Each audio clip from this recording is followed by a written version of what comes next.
now with the rising meat prices and other problems in the world, if you have the room and means to do it, raising rabbits for meat may be a viable option for you.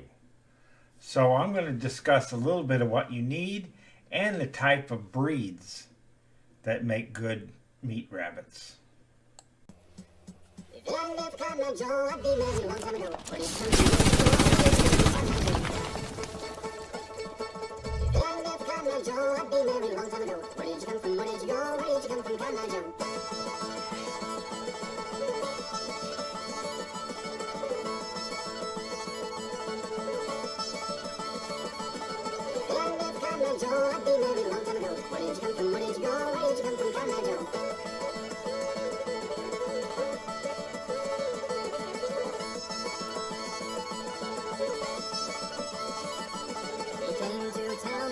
In his hand, blacksmith's son and a lady's man. Sawing those strings where God let her be. For miles and miles this song on repeat. If you hadn't left Cotton Joe, I'd be married a long time ago. Where did you come from? Where did you go? Where did you come from, Cotton Joe?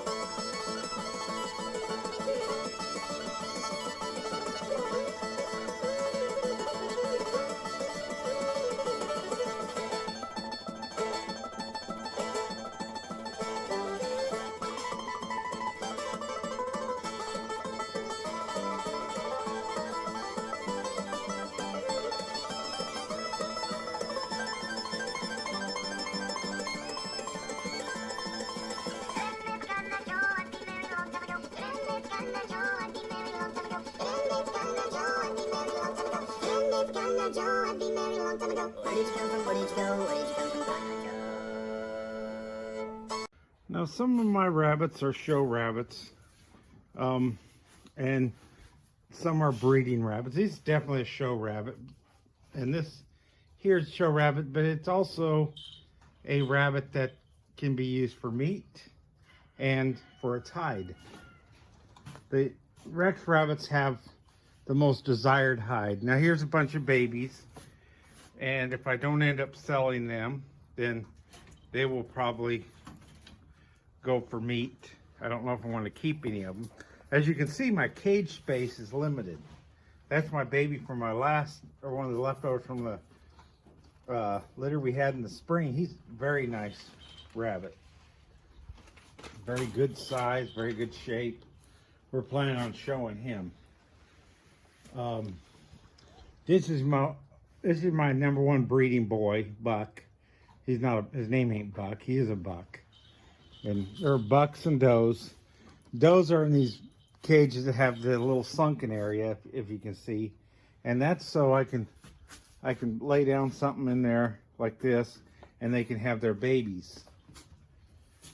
So right now, operation, I need more cages, so behind these cages are going to be more cages eventually, until one day I get a barn, and I don't know when that day will ever happen, but you got to have fans because it gets hot out here in the summer.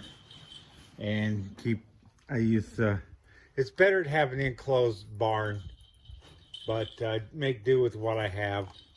And these rabbits are acclimatized to colder climates, so they do fine. You need a watering system, and if you live in places where it freezes, you have to be a little more. See, I have these little bottles here, which have the little drip like that, are much better than the ones like this that have the little ball feeder, because these will end up, you come out there and they'll be completely empty because they'll start dripping, even though they're called dripless. They always say they're drip free, but they're really not. So, and I had this thing, although it broke because of the cold weather, I believe. It might have been the wind pushing it too, I don't know, but I'm going to fix this and then probably use it in the summer and then go to those things in the winter. But you'll need some sort of watering system, and then you'll need feed and feeders.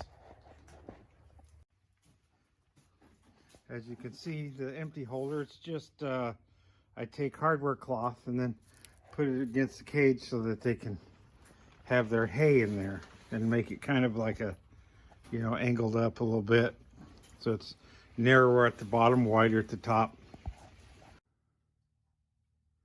And of course I get a metal container for your feed, not a plastic one, because rats, if you get rats, they will eat right through it. I haven't seen rats down here, but when I was living in Georgia, I had problems with rats. And give them about a cup a day for your meat-sized rabbits. These ones need a little more because there's several of them in there. I fill them up. When they're young, they can eat as much as they want. When they get full grown, you don't want them to get too fat because you don't want the fatty meat. You want leaner meat for rabbit. So, you know, they each get a cup. So buy yourself a measuring cup from Walmart or wherever. Just a cheap plastic one or two. And that way you're giving the right amount of food each day. Now, if they don't eat all their food, don't give them quite a cup. If they eat all their food, give them a little more. Isn't that right, buddy? And also feed them, what this is a Timothy hay. You can also feed them orchard hay, but only if they're pregnant or babies can you feed alfalfa hay. See? You can also grow a lot of their food. If you grow carrots, they'll eat the leafy parts. They love those. They don't really eat carrots. You can give them every once in a while if you want to give them carrot. But these are collard greens, and they'll eat them. Swiss chard, and of course kale. Kale's full of a lot of nutrients, so it's very good for your rabbits. Any vegetable is very healthy for you is also healthy for the rabbits. Over here, I planted some, if you see that little greeny area, that is oat grass. I threw some oats down and brought up some grass, let it get a little taller, and I'll just cut it and feed them that too. They can eat the grass from your lawn. It gets a little tall. You can use that grass, dandelion leaves. They love dandelions. As you can see right here, I got some this is just a new, more collard greens, and I got Brussels sprouts over there. But it's right here. This is how I start my garden. I dig a hole. I fill it up with the rabbit poop. Then I'll put topsoil or potting soil on top of that, and that's my garden. Rabbit poop is called cold fertilizer, so it can be added to your garden right away. Chicken poop has to age like a year, but rabbit poop you can immediately start using on your garden. That's a good thing about rabbit poop. So, and there's some potting soil over there in the corner of my wrecked pheasant cage.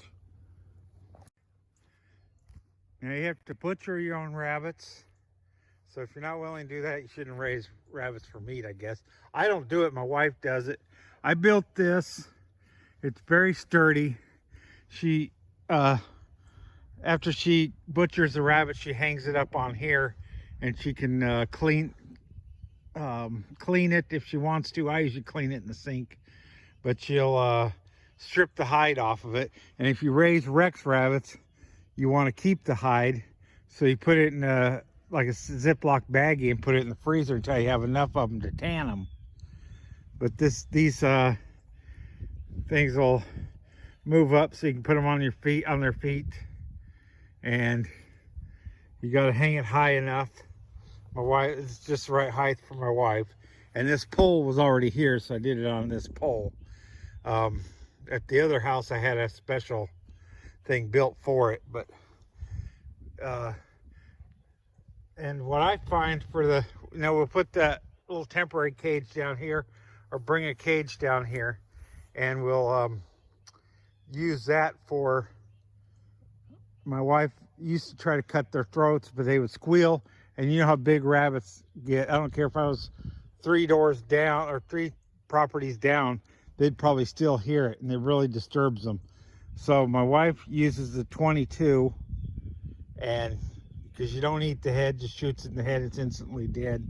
The rabbit doesn't feel nothing. I think it's the most humane way to dispatch a rabbit. Other people will put a board on their neck and try to break their neck. There's plenty of YouTube videos, different ways of dispatch. My wife found that just using a 22. Some people use a pellet gun if you live in the city limits. Transportation for rabbits, because sometimes you might sell a rabbit, have to deliver it to somebody, or you want to go pick up a rabbit, or you want to take rabbits to rabbit show. I have a bunch of different options for transporting. And then these are my sorting. I can put all the rabbits in this one and sort them male to female into this one, which is a 2-sectional cage. This is Timothy hay. It comes in a compressed bale, and I will give them Timothy hay. Some of them won't eat it. A lot of them do eat it, but I try to make little holders for the Timothy hay. And I stuff it down into the little holder like this, and then they eat it right from the side of their cage. Now you're going to have to do your research before you get rabbits. I'd suggest possibly buying a book. Be careful on the internet. A lot of these homestead people, even me, I'm biased towards a breed of rabbit. So they're going to tell you that New Zealand is the best meat rabbit you can get. And although New Zealand is the type that's used mostly commercially, and so are Florida whites, but and Californians, those are your commercial breed rabbits, but they aren't necessarily the best meat rabbit for your needs. So, do a little research, find out what kind of breed of rabbit you like. And I'll give you a list of rabbits here. Now, these are the breeds that are most commonly used for meat rabbits, or recommended for meat rabbits. When they're shown, they're shown to have they're looking for perfections of the breed standard, and these particular are going under the commercial breed standard, which means that they got a better bone to meat ratio, and so they're better meat, and they're raised to be better meat generation after generation if the person who breeds them knows what they're doing. Because you got to select your rabbits you're going to use for your next generations of rabbits if you're going to breed rabbits for meat, and you're going to want to go by those standards. And so you got New Zealand, which is the most common meat rabbit. They're not that hard to find. They're one of the more common rabbits to find that are raised for meat. You also have American chinchillas, which are very nice rabbits. I had a couple of those. My first 2 meat rabbits were American chins. Satin rabbits, I have no experience with them, though I know my wife's Angoras are satin Angoras, so they're bred with an Angora breed and a satin breed. So my Angoras would be good meat rabbits too, but they're not really the ones they consider for meat rabbits, because they're basically the same standards I use on my Rex rabbits, and they're about the same size and proportions. And then you got the Blanc de Hoot Hoots, which I've heard about them, but I've never seen any of those. And there's Rex rabbits, of course. Those are the type that I have now, along with the satin Angoras. There are Palomino rabbits. I've never don't know anything about that. Silver foxes, I know, and you can find them.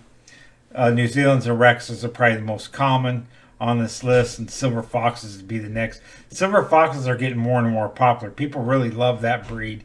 They're very friendly rabbits, and and then there's Champagne d'Argent or whatever. I've seen them at the rabbit shows, but I don't know much about them. And then there's the Belgian hare, which is kind of funny that it's on this list. They're very hard to find. There are not a lot of breeders of this. They were a very popular breed around the turn of the century, turn of the last century, up until the 1940s. They were rabbits that were bred for racing, actually.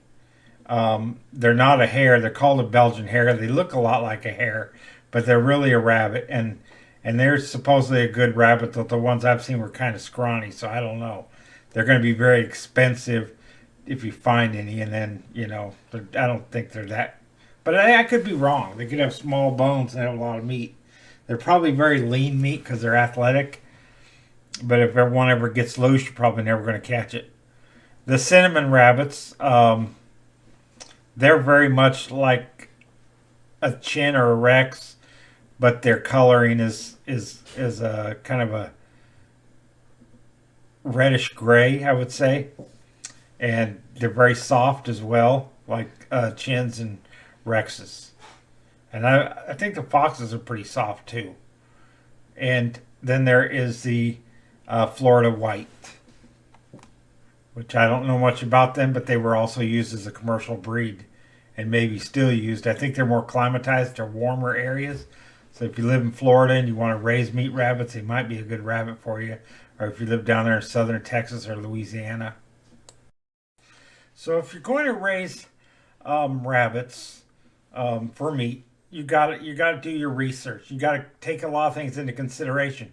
They're going to have a lot of babies. You're going to have room for the babies, and you have to separate the babies by sex. You can have big groups of them together up until they're about 6 to 7 months old.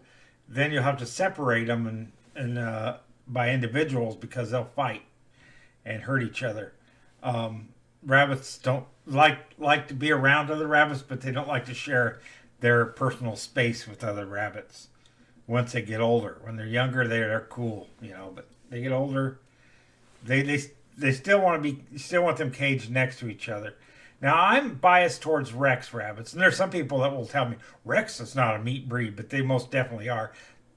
Pound for pound meat ratio, they match with New Zealand. New Zealand's your top favorite meat variety, but New Zealand rabbits are just almost a one pony show because all they are is good for meat, unless you work with them a lot and within generations, or you get them from a good breeder. They're going to be not very sociable or want to be held, or they'll fight when you try to work with them. They just don't seem to like people because they were commercially raised.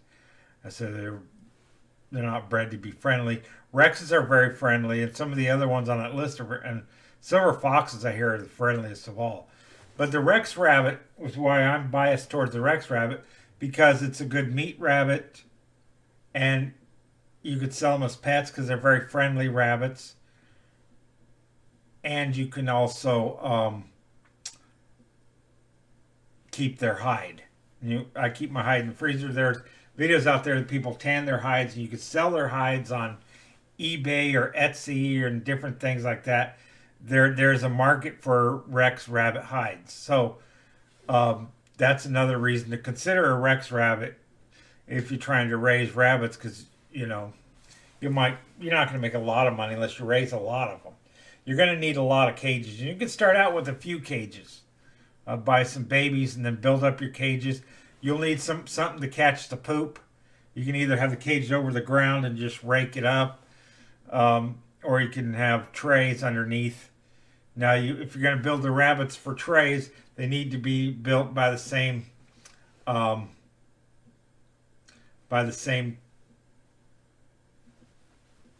size for the tray. So I use totes. I'm trying to use all kinds of things. I still have to scrape it off the floor because it gets everywhere.